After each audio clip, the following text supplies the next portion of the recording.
الله ربي هو الله أدعوك أرجوك غوثا غوثا. Kat masing-masing ada atur cara dan adab masing-masing. Ya, di sini sebutkan satu jalan terdekat samanya. Kalau Naqsyabandiyah dicari dia, kalau Ahmadiyah masing-masing dicari. Ya, yang penting jalan muraqabah. Ya, ingatkan jalan muraqabah. Jadi makam ihsan dia tak dua perkara di sini. Ya, al-ihsan an ta'budallaha ka'annaka tara satu. Fa in lam takun tara fa innahu yara. Yang paling tinggi dipanggil makam musyahadah. Ya, an ta'budallaha ka'annaka tara. Seolah-olah, kalau gunakan ka'anna, seolah, sebab kita tak boleh lihat dengan mata kepala dia dunia. Di bayangan dia macam mana kalau kita buat kerja, kita punya bos dia di depan, tuan dia di depan, sudah tentulah apa, cermat dia buat bersungguh-sungguh. Dia dapat memandang. Mana nak bandingkan kesungguhan dalaman dia apabila dia mengalami musyahadah, ya, dengan dia mengalami muraqabah. Kata dia musyahadah, dia pergi kepada muraqabah. Pada Syaban dia guna banyak ada muraqabah mutlak, ma'iyah, ahadiyah, semua tu adalah suruh kita muraqabah. Raqib annallaha yara. Raqib mana muraqabahkan, annallaha maksudnya Allah Ta'ala yara, melihat kamu. Jadi keperasanan hati kita sentiasa tak boleh putus. Sebab tu saya latih dulu. Bila nak latih cari tempat cara sesuai adab dia dengan kafiat-kafiat yang telah diberi. Buat muraqabah, bila dia tetap di mana saja dia boleh muraqabah cara mutlak. Demikianlah setengah daripada terlebih hampir jalan menyampaikan ke hadrat Allah, hadratillah ta'ala, hadratul unsi, ya hadratul qurbi, itu mana hadrah, makam kehadiran dia dengan Allah Subhanahu wa taala, ruhaniyah dia. Ya, maknanya tawajuh berhadap kepada Allah Subhanahu wa taala. Itulah jalan muraqabah. Itu bahagian seperti yang disebutkan Syekhuna Waliullah yang kamil al-mukammil, Sayyidi Syekh Muhammad Samman Qaddasallahu sirruhah, atau membersihkan akan roh dan batin hati mereka ni. Di dalam risalah bicarakan akan muraqabah. Kemudian dinakal sini daripada Nabi sallallahu alaihi wasallam dengan kafiat bahawa duduk ia bersila, ditaruhkan tangan di atas dua lutut, ya, dan menunduk ia akan kepalanya serta menilik ia kepada pusatnya. Ambil daripada situ dia punya apa tu, latifah. Sebab bentuk latifah ni tak sama.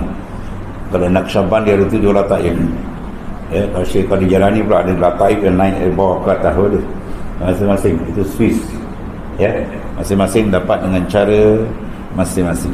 Kalau fiqh ada ijtihad dia, ya, maka dalam sufi pun ada masing-masing kerohanian yang diberikan oleh Allah Subhanahu wa taala melalui futuhat yang diberikan.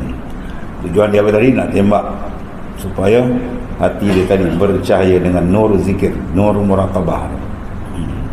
Dengan nur muraqabah dan musyahadah atau buka alam makrifat dengan Tuhan. Kemudian dia menaikkan dia akan ismu zat tadi. Kalimah la ilaha illallah. Kalau kita Naqsyaband dia tarik juga, tahan nafas, dia berpusat naik ke atas. Kemudian pukul kiri tembak ke kalbi. Itu kalau kita punya cara apa, nak pergi isbat dalam keadaan sir juga, tahan nafas. Di sini dia gunakan ismu zat. Ini macam kafiat cara masing-masing. Dengan nafasnya daripada pusat dia naik ke atas, serta memejam dia akan kedua matanya. Tarik itu kepada pusat dan menaikkan dia takluk situ. Menaikkan makna kalimah Allah tadi itu sampai kepada adam, otak dia, atas. Kalau kita nak Syaban atas dipanggil latifah kulli jasad. Dia panggil Sultanul Azkar. Sultanul Azkar mana kemuncak raja, sultan bagi segala zikir. Itu dipanggil makam yang ketujuh, latifah yang ketujuh, latifatus sabi'ah. Itulah latifah kulli jasad. Dia tembak zikir tu jalan dia sesuatu jasad penuh sekali. Ya, dia kan yang dibuka rasa kan. Ada yang sampai tengok sini jalanan zikir berjalan ni nampak bulu roma dia berzikir boleh dengar. Itu biasa kan. Ya. Itu maknanya kulli jasad. Dan tak zikir satu badan supaya kita benar jadi insan yang nurani. Ya, kita nak jadi kita ni insan yang nurani, yang unsur kepada nur dalam. Lebih memfokuskan maknanya pencapaian kita, pencapaian ruhani. Matlamat kita perjalanan ruhani. Jangan jadi kita jasmani. Jasmani biarlah. Kalau jasmani dia jadi macam kaki empat. Kaki empat dia jaga jasad luar saja. Boleh makan, boleh pakai, nanti jasad. Kita tak nak jasad, dalam tu dia. Ya, dia yang mengenal Allah Ta'ala. Itulah hakikat diri manusia. Hakikatul insan, hakikat insan itu dia nak dibersihkan dengan berbagai-bagai kaifiat dan cara, tujuan sama untuk mentasbihkan akan ruh. Bila ruh dia bersih, insya-Allah dia boleh uruj naik ke atas, yang mengalami yang alam-alam yang lain untuk lebih terang makrifat akan Allah Subhanahu Wa Ta'ala. Seperti demikian, serta menahan ia akan nafas sekira-kira kuasa, kemudian dilepaskan akan nafasnya, maka dimudai pula seperti demikian hingga beberapa kali. Inilah setengah daripada jalan zikir yang khafif, ya, yang tersebut yang terlebih segera membaikkan akan hati dan terlebih segera menyucikan akan hati dan terlebih segera menyampaikan kepada Ta'ala. Baru perlu jalan tarikat. Kita tak ada jalan tarikat kosong. Kosong.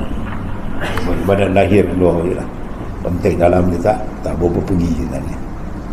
Dan setengah daripada jalan membaikkan akan perangai itu, membaikkan unsur ruhani kita, bahawa dikerasi akan setengah sifatnya atas setengah, maka digemarkan di dalam hatinya murah belanja. Riadah yang zahir lah. Ya, jalan sufi ni kalau dia nak hari-hari kita ada infak. Banyak mana tu tak ada had. Dia mampu banyak-banyak bersikit. Sebab apa? Itu isyarat ikhrajud dunya minal bab. Ikhraj mengeluarkan akan dunia daripada batin hati dia. Selagi hubbul dunia terlekat dalam hati, dia tak boleh jalan ke Tuhan. Dia jam. Yang sebab tu karat. Maka digemarkan dalam hatinya murah belanja hartanya. Dengan sebab apa? Diriakkan supaya meninggalkan dia akan bersifat dengan kikir. Ya, sifat bakhil kena buang. Selagi ada hub ma siwallah, kasih selain daripada Ta'ala, sama ada dunia ke, pangkat ke, jawatan ke, apa semua tu, kita tak boleh terbuka lagi pintu makrifat sebenar dengan Tuhan. Sebab benda tu adalah kotor, najis maknawi, kena buang. Dan meninggal ia akan kasih akan harta, meninggal ia akan menghimpunkan akan harta. Semua benda tu kena buang. Kalau ada ni, zikir dia tak jalan. Ya, zikir dia tak jalan. Tak pula. Allah. Dalil zikir dia, kesan dia tak nak beri, benda ni akan hilang. Sebab setengah daripada warid qalbi. Waridat, ketika zikir kita akan rasa perasaan-perasaan sifat mahmudah tu akan jumpa. Rasa gerun dengan Tuhan, rasa mahabbah dengan Tuhan, rasa tawa dengan dunia dah. Ya, lepas zikir dia rasa dah malas. Dulu kaki tengok TV ni malas nak tengok. Setengah daripada perubahan. Ya, dia tak sedap, dia rasa macam buang masa. Dia sedap. Kelazatan dengan Ta'ala dia akan membakar kelazatan dengan makhluk. Kelazatan khalqiyah. Jadi kalau kelazatan dengan makhluk menebal lagi dalam batin hati dia, oh jauh lagi. Itu dia payah nak kasyaf, nak terbuka hijab banyak lagi. Lepas tu dia kena gembat lagi dengan zikir banyak. Azik lahun nurun, zikir ada nur. Secara rohani dia akan panjang. Lagi terang-terang. Bila dia dapat, terbuka, maka tumpuan dia tadi, fasad dia terus ke hadrat Allah SWT. Ilahi anta maqsudi.